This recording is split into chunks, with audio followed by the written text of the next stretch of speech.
Presença do professor Ronaldo Germano nas novas instalações, professor. Seja bem-vindo, bom dia. Bom dia, Everton, bom dia a todos os nossos amigos internautas, né? E parabenizar a TV Ação, né, pelo novo estúdio, pela nova localização. Tá ficando bonito o negócio aqui. Tá? E também quero cumprimentar todos os nossos amigos internautas aí, né, que nos acompanham toda quarta-feira, para ouvir um pouquinho do que a gente tem para trazer, né, sobre saúde, qualidade de vida, movimento, exercício, enfim. É isso. Gostou então da nova proposta? Porque agora nós ficamos frente a frente. Né? É legal, ficou bom.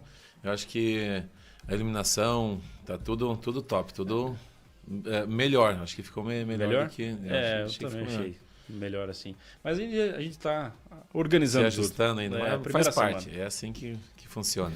Professor, vamos falar sobre dores na lombar. Eu acho que esse assunto aí tem alguma coisa a ver com o meu problema da semana passada ou não tem nada a ver? Também tem, também pode. Na semana passada, na academia, eu fazendo exercício, acabei sentindo aqui a lombar e tal. Fiz vários exercícios. Hoje, imagino, pelo menos não estou sentindo absolutamente nada. Acho que passou a dor, mas... Os exercícios que a gente fez te ajudaram? Sim, acho que sim. Aliviou. É puxado, mas aliviou as dores. Então, essa é a ideia, essa proposta. E o que pode acontecer, né? Em qualquer atividade física, sentir dor na lombar, né? Assim, as dores lombares, elas são multifatoriais, né? Existem N fatores, muitas possibilidades que podem servir de gatilho para você desencadear uma dor lombar, né? Mas, assim, de uma maneira resumida, de uma maneira mais simples, o que mais causa dor na lombar das pessoas é o tempo que elas ficam sentadas, né? A compressão que você causa sobre as últimas vértebras da coluna, que são localizadas na porção lombar da coluna. Nossa coluna é dividida em 3 porções: a cervical, torácica e lombar. Então, a sobrecarga ela é muito maior na porção lombar da coluna, e por isso as pessoas são acometidas por muitas dores, né? Herniações, protusões na lombar, e também outras possibilidades, né, que podem servir de gatilho para a dor lombar são o excesso de tempo em que a pessoa fica com o tronco flexionado, fletido, né? Ou quando faz uma extensão, né, exagerada da coluna lombar, né? E também, muito comumente, não é incomum, né? É bem frequente, quando você levanta um peso, tá, além das suas possibilidades e arca essa coluna, quando você flexiona sua coluna para frente. Então, esses são os principais gatilhos para você desencadear essa dor nessa região lombar.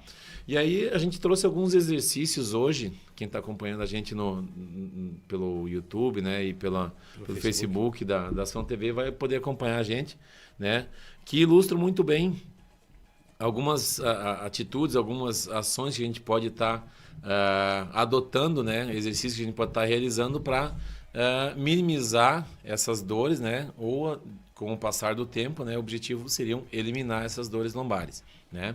Então eu queria que o William projetasse para nós. Esse é um padrão, ó.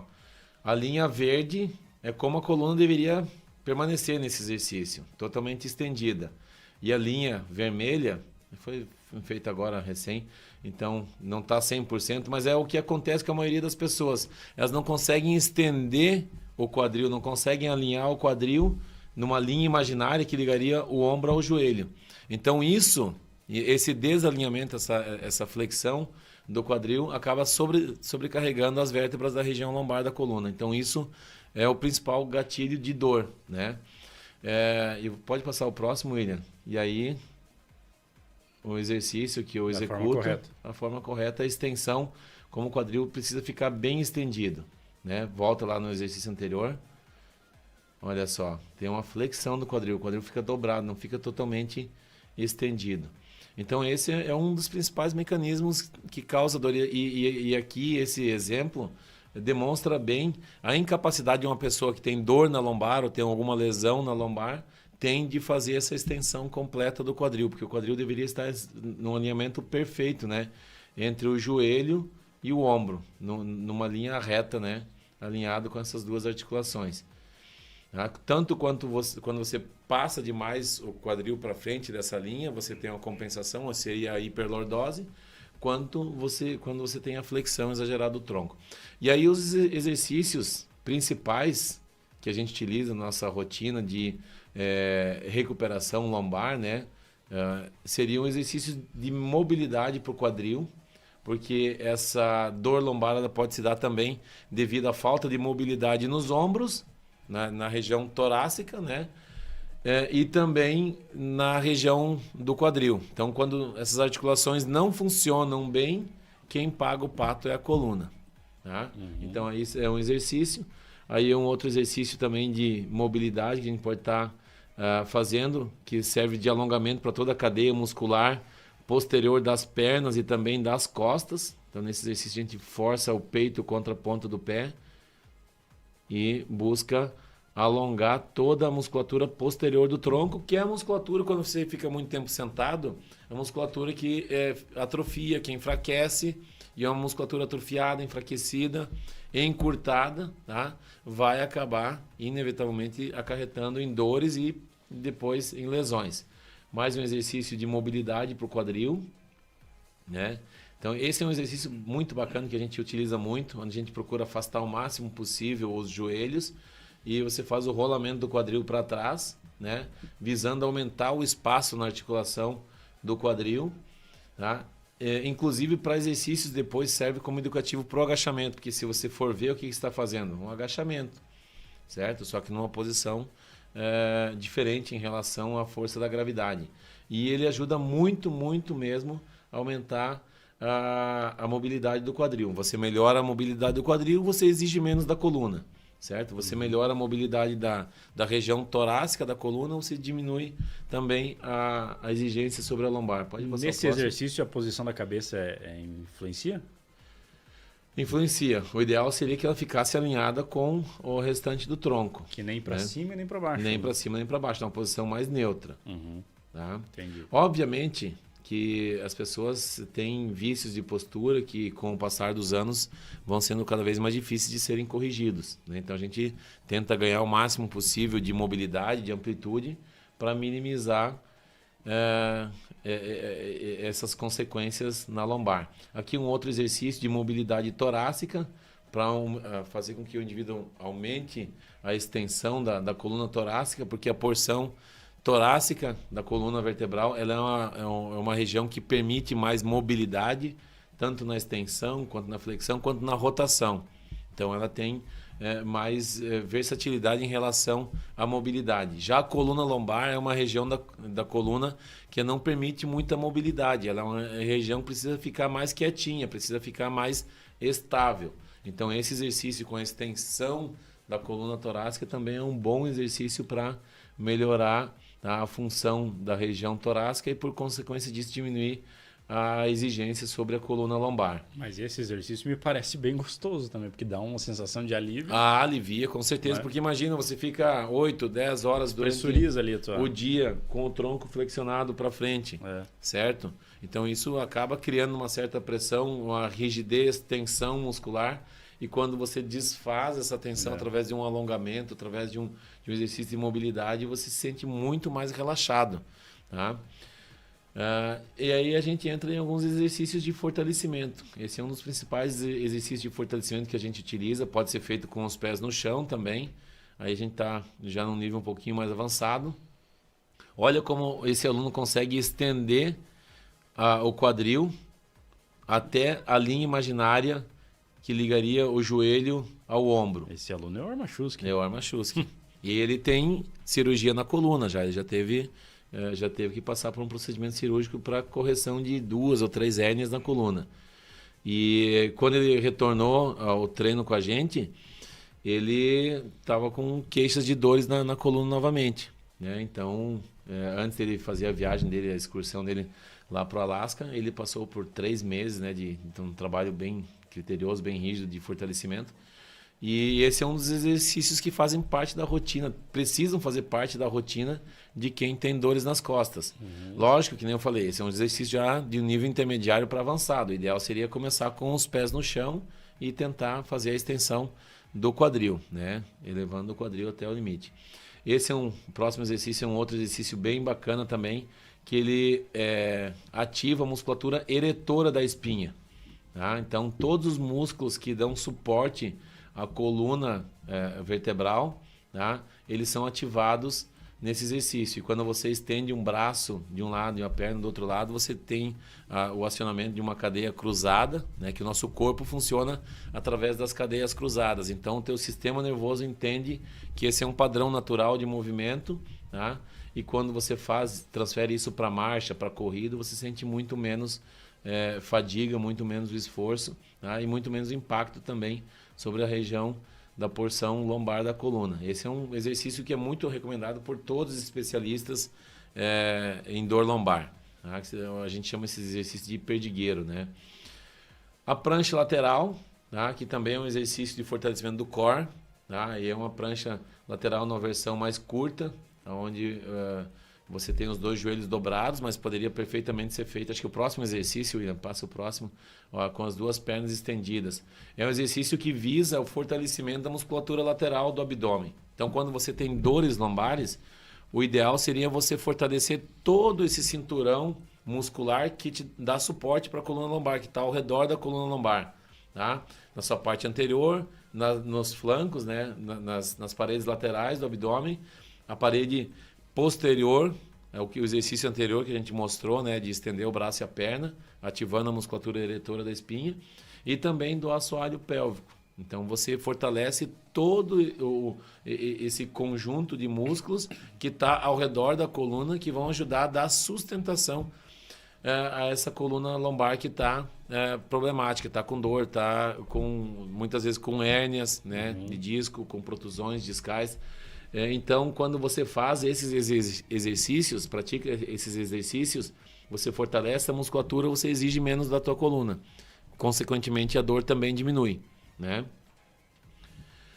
Exercício de fortalecimento também para glúteos, né?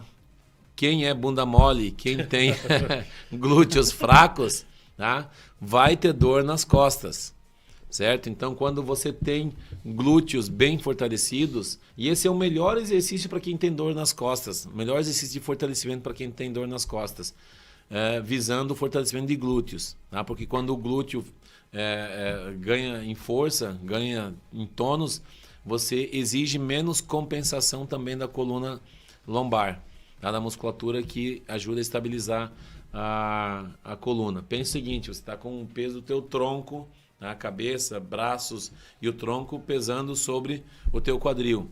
Tá? Se a musculatura abdominal estiver fraca e glúteos e a base seria a musculatura das pernas e os glúteos, estiverem fracos, e não vai ter sustentação. Invariavelmente a tua coluna vai arcar, vai formar uma lordose e aí você vai ter dor. Né? Então, se você tem músculos da região do quadril fortes, glúteos fortes, músculos abdominais fortes, você consegue estabilizar bem essa coluna lombar e você vai ter cada vez menos dores. Né? E aí um outro exercício que a gente utiliza muito, que seria uma prancha. Né? Esse é o nosso colaborador lá, o Matheus. Vamos até mandar um abraço, Matheus, que ele está se formando esse ano. Tá? Ele faz duas versões da prancha. Né? Uma, pode voltar um pouquinho o vídeo, William. Ele faz uma prancha com o joelho apoiado para pessoas que têm mais dificuldade, né? Porque diminui o tamanho da alavanca, né? E aí depois que você ganha um pouquinho de força, não sente dor, dá para partir para uma versão mais avançada, um pouquinho no nível intermediário para avançado, que seria a prancha com as pernas estendidas, sem o apoio dos joelhos. Tá? Então aí, qual que é o objetivo desse exercício? Fortalecer a musculatura da parede anterior do abdômen. Quando você fortalece a musculatura da parede anterior do abdômen, você força as tuas vísceras, teus órgãos contra a coluna. E isso também serve como uma espécie de muro de arrimo, entendeu? Que comprime as vísceras, comprime o teu intestino contra a coluna e mantém ela quietinha no lugar dela, sem fazer os movimentos, porque a região lombar da coluna ela não é muito fã de movimento. Tem alguns movimentos, existem movimentos na região lombar, só que a gente não pode exagerar, a gente não pode forçar muito também, entendeu? Então tem que manter ela sempre bem estabilizada, bem protegida. Mas a pergunta que eu quero saber é o seguinte, professor. Estou sentindo dor na lombar, dor nas costas. Eu faço...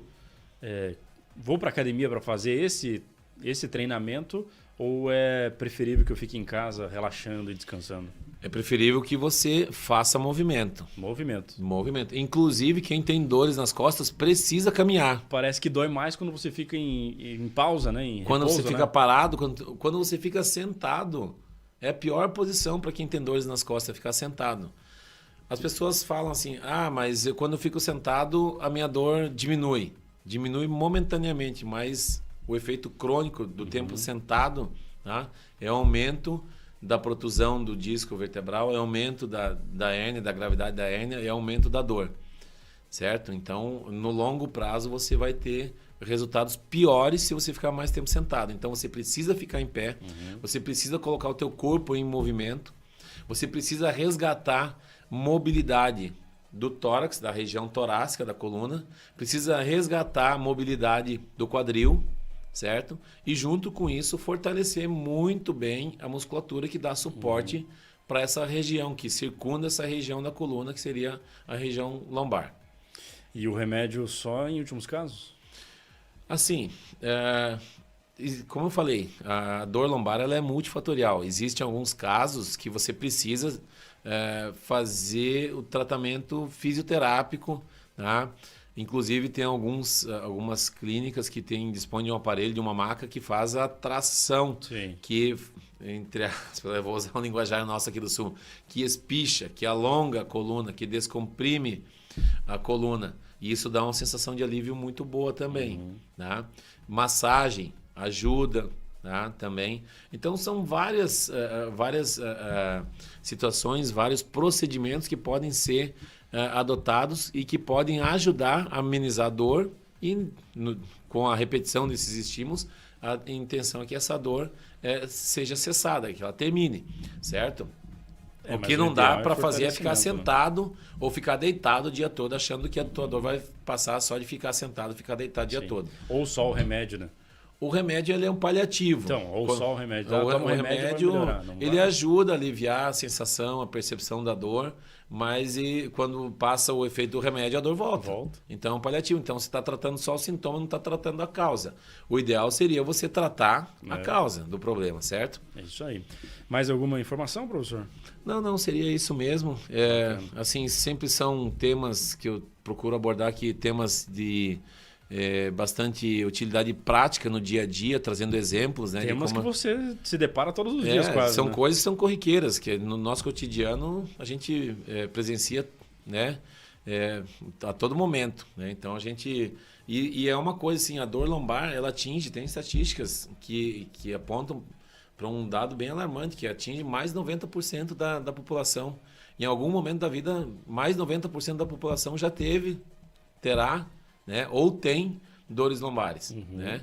Então o melhor remédio, sempre, não porque eu trabalho com movimento, mas isso é comprovado. Sim. Qualquer especialista vai dizer o melhor remédio para as dores físicas é o movimento. Tá? Por uma série de fatores, secreção de hormônios, de enzimas, enfim, e a ativação muscular. Né? Ativação muscular, o movimento se dá pela ativação muscular. Quando você bota o teu músculo para trabalhar, entendeu? A mágica acontece, certo? E as dores tendem a se dissipar, as dores das lesões, as dores que acometem a tua estrutura física. Né? O Luiz Machado Dutra, que é atleta, está nos assistindo e diz assim, bom dia, queria saber do professor Ronaldo, que é um excelente profissional, qual é a sua recomendação para o descanso pós-jogo de uma partida de futebol? Qual atividade você recomendaria para um pós? Nível amador, né? Ele aqui coloca no perfil dele como atleta profissional, inclusive. Tanto atletas profissionais... Da BF e tal. O atleta profissional, ele dispõe, né? Normalmente, os clubes dispõem de algumas estratégias, como o uso de banheira de gelo, uso de banheira de hidromassagem, fazem...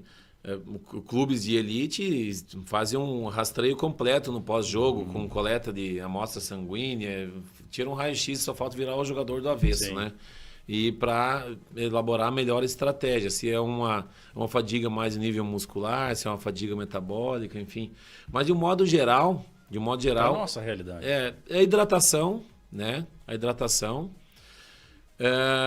Atividades de baixa intensidade, baixo impacto, uma caminhada, uma corridinha, um trote, uma sessão Poderia ser até uma ativação, como exercícios de mobilidade, exercícios de flexibilidade, né?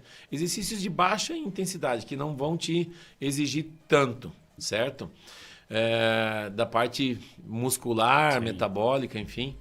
E massagem seria uma boa, né? Corrida leve, massagem, hidratação e uma boa alimentação, né? E o sono, né? O sono é importante.